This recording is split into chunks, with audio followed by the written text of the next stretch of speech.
This is the future.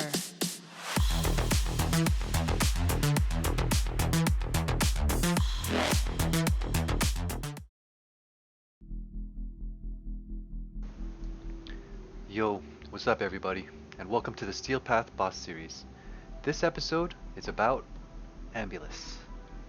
Alright, so let's get started. First, let's take a look at the Warframes. So this is the build for Chroma. Massive high power strength, some duration. You don't want to put on adaptation because you still really want to take damage. Adaptation doesn't allow you to build energy with Hunter Adrenaline. The Arcanes are up to you. My personal preference, Avenger, Grace, Fury, Strike. It really depends on what you're doing. So yeah, that's what that looks like. For primaries, you probably want to go with a Rubico. That's my recommendation, or any solid one-shotting weapon. Something that does a lot of damage and that can be modded specifically for radiation. As you can see here, I swapped out some of the mods. Now I have radiation damage. Secondary, I prefer a fast fire rate weapon. Something with corrosive, just to alternate the different types of weapon damage that you're bringing in here. It's also, that's the kit gun build that you just saw, and Contagion as well. Now I know some of you might, say I don't have all of these things. I do recommend that you get some of these things because it is Steelpath, and Steelpath isn't exactly a walk in the park. It's meant to be challenging. Alright, now let's take a look at the operator functions. As you can see here, Zenurik will be the main focus school. You want to have probably Void Flow. Temporal Blast is pretty big. Energizing Dash as well. You also probably want to consider getting Mind Sprint. Mind Sprint is the Void Dash speed. It allows you to move around really fast in the map. Now onto probably the most important section, which is the operator equipment. There are two Arcanes that you really want to have equipped. And these two Arcanes are Magus Lockdown and Magus Repair. Magus Lockdown is available through Voxelaris. Actually, both of them are through Voxelaris, and they will really help you a lot in clearing a lot of this content. The reason why you should probably have those is because of the heals and the hard CC that both these Arcanes offer. And the good thing is you can use them really with any Warframe. Alright, let's get on to the boss fight. So, one of the first things that you're going to notice about the mission is when you load in, the very first thing is, because we have Zenurik Energizing Dash, you want to dash forward, put the Warframe in there for a split second and start regaining energy, as you can see on the bottom right.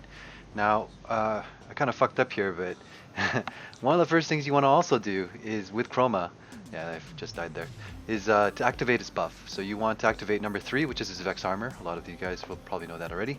And you want to take damage. Now, as I mentioned before, if you have adaptation, this causes a lot of problems later. If your adaptation is max and you're at max Vex Armor, it just won't give you enough energy. So once you have the buff at its max, head straight for the boss.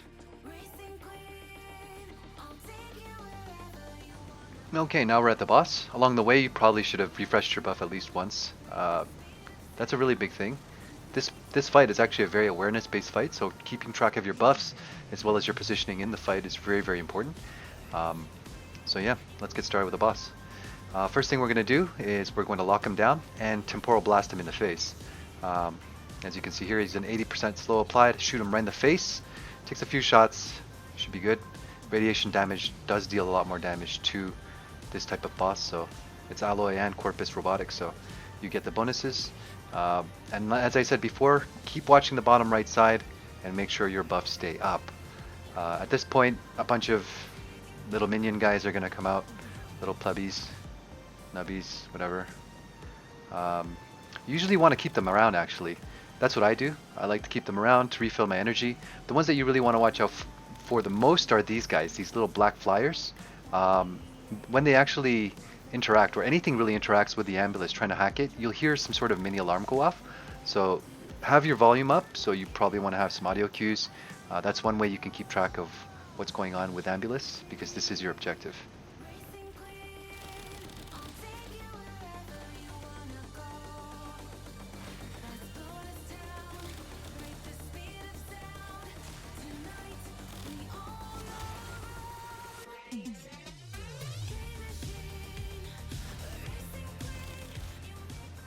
From here, all you really want to do is just make sure that you're not taking too much damage by watching your health. Arcane Grace will keep you up.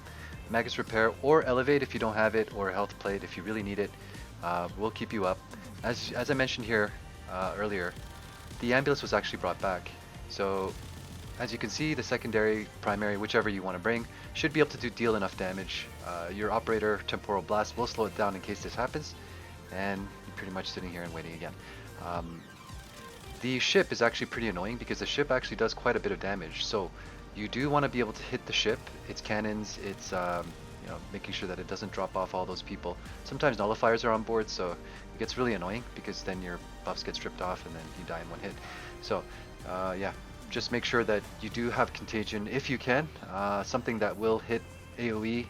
So one option is that you can bring in a Redeemer, for example, to kill the Ambulus, mod it for radiation, and bring in like some sort of Brahma or some sort of explosive weapon on your primary.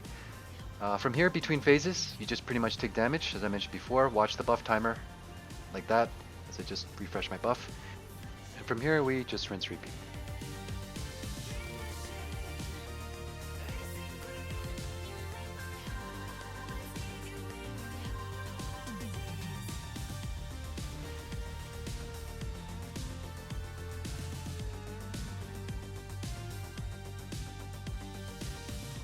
Now this is the part where the security teams are deployed. This first set of security teams are pretty easy. It's just flying osprey things, and it's really not a big deal. The ones that you really want to watch out for are the second set, where they have the skater boys, because those guys are, they can nullify, they can do a lot of different things depending on which batch you get. So same thing as before, lock down, temporal blast if you need, delete them, move on. So one of the main reasons why you want to bring Chroma is not only because he deals a lot of damage, as he, you know, he's like not really an eye for an eye. You know, you take his eye, he takes all your limbs. He's more that kind of guy. It's mainly because he can also take a lot of punishment. I mean, the beams firing right in my face, taking full lasers, cannons, you just laugh it off. It's not a big deal. That's also because of Grace, by the way. If you don't have Grace, you can use Magus Elevate, spam 5. You can go to Operator, stay stealth, you know. A mix of a lot of these things. Even if you don't have a fully kitted operator tree, that's okay. Spam a lot of 5. That should help you throughout a lot of this. And the fact that Chroma can take so much punishment, I mean, that's really why you're bringing him. But if you have to do all of those extra things, then it's just all the more reason why you should be watching the minimap. And that awareness in the end is really what's going to save your ass through a lot of this. It gets really busy sometimes, especially when survivability is an issue. So that's why I recommended bringing all that shit, repair, etc. lockdown, because it gives you room to breathe, gives you room to do whatever you need to do. Look at this little bitch. Yeah, deleted.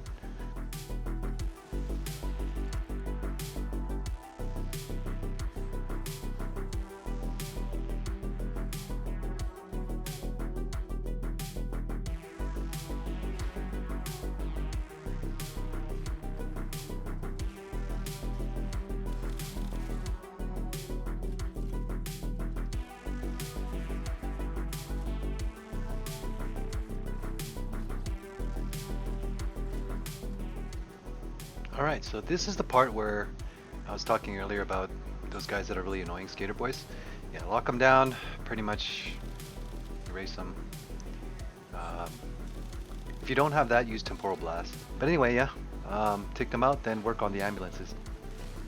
From here, there's going to be a lot of bouncing around, whether it's through Operator, locking them down as you go, or whether you're just hopping around in your Warframe. Either way, you're going to have to watch 2 ambulances. And Void Flow is going to help you out a lot. So that's the Operator Flow version. That's what gives you a lot more energy and allows you to do a lot more operator functions like stay stealth or hop around or temporal blast, etc. So that's why it's so important having that node. Also, you want to make sure, especially at this point, that you're watching your health, your buffs, and if you have a lot of energy, which you should by this point from taking all the damage up until now, just kill everything that gets in the way. That's where the fast fire rate, the Rubico come in. They help you delete everything that gets in your way. Anything like any of the lasers, artillery, all that shit, you just take it to the face. I mean, that's how Chroma likes it, right? Okay, that pretty much sums it up. I hope you guys found this guide helpful. Please, if you can, like and subscribe. It's going to be the first video of several, so I would really appreciate it if you guys did, and see you in the next one. Take care.